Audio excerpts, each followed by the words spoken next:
আসসালামু আলাইকুম, সবাই কেমন আছেন? তো আজকে চলে আসছি আমাদের কলার জমিতে কলা সংগ্রহের জন্য। তো এই যে হচ্ছে গেরা কলা, এটা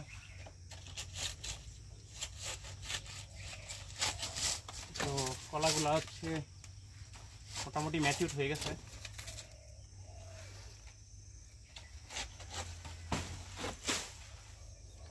আলহামদুলিল্লাহ।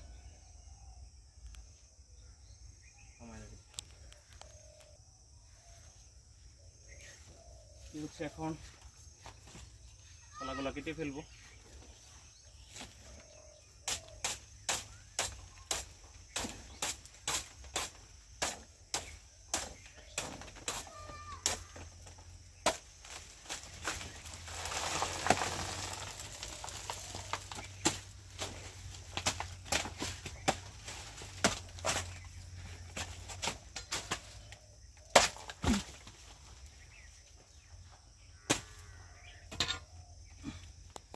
দেখতে পাচ্ছেন আসলে মাশাআল্লাহ বেশ সুন্দর হয়েছে কলাটা। এটা হচ্ছে আমাদের স্থানীয় গেরা কলা।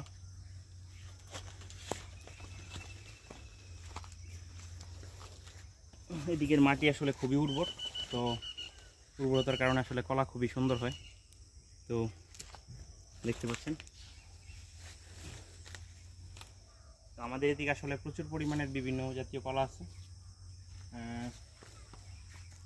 তার মধ্যে হচ্ছে এটা হচ্ছে গেরা কলা। এটা সাধারণত রমজান মাসে একটু বেশি চাহিদা থাকে, এবং হচ্ছে কাঁচকলা আছে প্রচুর পরিমাণের আমাদের এই সাইডটাতে। তো যে এখানে একটা কলা দেখতে পাচ্ছেন, আসলে এইটাও ম্যাচিউর হয়ে গেছে। এইটা এখন কেটে ফেলবো।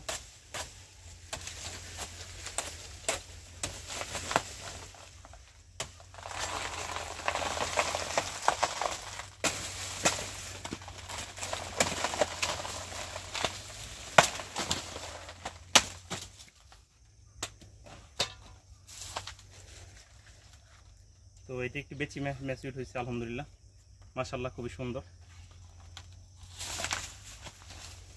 তো আপনারা সবাই কলা খাবেন। কলা হচ্ছে অনেক পুষ্টিকর একটা খাবার, এটার মধ্যে অনেক পরিমাণে পটাশিয়াম আছে।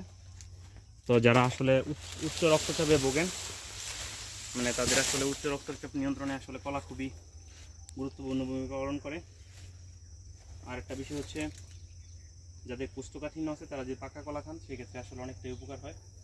এবং হচ্ছে যারা খাবার হজমে আসলে যাদের সমস্যা, তারা যদি কাঁচা কলার ভর্তা, এটা আমাদের আসলে জমিতে আছে এদিকে কাঁচকলা। তো কাঁচকলা নিয়ে আগেও বহুত ছিল আমাদের, আসলে কলা কাটছে এইগুলো ভিডিও দেওয়া আছে। তো কাঁচকলা যদি আপনারা খান সেই ক্ষেত্রে আসলে আপনাদের অনেক উপকার হবে। তো সাথে থাকুন, দেখতে থাকুন, আমাদের আর কিছু কলা বাকি আছে এখনো।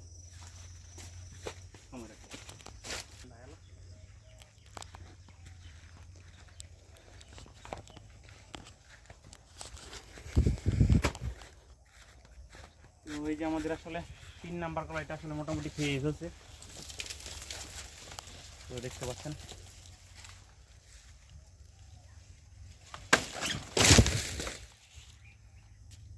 একেবারে খেয়ে ফেলছে কলাটা। তো আসলে পাখি যদি আসলে ফল খায় সেটা হচ্ছে অনেক বড় আসলে সদগা বলা হয়। তো এটা অনেক সময় আমরা অনেক কলাই রেখে দিয়ে আসি মাঠে পাখিদের জন্য সাধারণত। তো এটার আসলে প্রচুর স্বভাব আছে। আসলে আজকাল মানুষের উপকার করলেও আসলে এটা ওরকমভাবে থাকে না, কিন্তু পাখি দ্বারা যদি আসলে ফল খায়, এটা হচ্ছে হাদিস। তো পাখি যদি ফল খায় সেই ক্ষেত্রে আসলে অনেকটাই স্বভাব পাওয়া যায়। তো আমরা চেষ্টা করি প্রায় সময় যে আসলে মাঠে আমাদের অধিকাংশ কলা যদি পেকে যায় আমরা এগুলো রেখে চলে আসি। তো সবাই ভালো থাকবেন, আজকে এই পর্যন্তই। আসসালামু আলাইকুম।